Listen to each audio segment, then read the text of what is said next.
Un pass sanitaire impossible à avoir quand la vaccination est contre-indiquée pour raison médicale.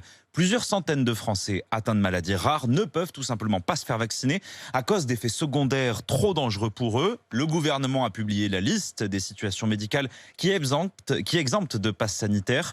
Mais cette liste est considérée comme trop limitée par certains malades. Ils se sentent abandonnés. C'est le choix de la rédaction, Cyprien Pézeril. Atteinte d'une maladie cardiaque et nerveuse rare, Jerry ne peut pas être vaccinée.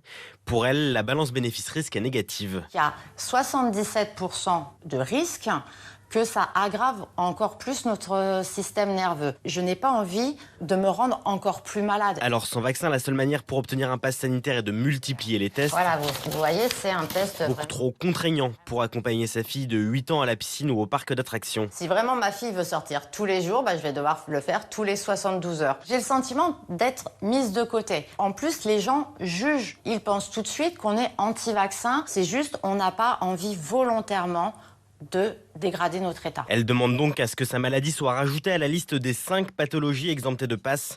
Seules quelques centaines de Français seraient concernées selon le ministère de la Santé, mais c'est largement sous-estimé pour Carla qui aimerait elle aussi que sa maladie soit reconnue.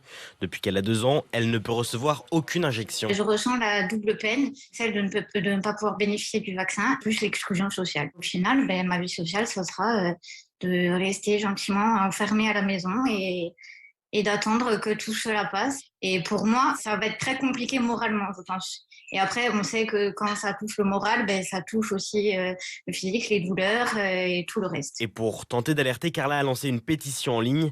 Elle recueille déjà près de 20 000 signatures.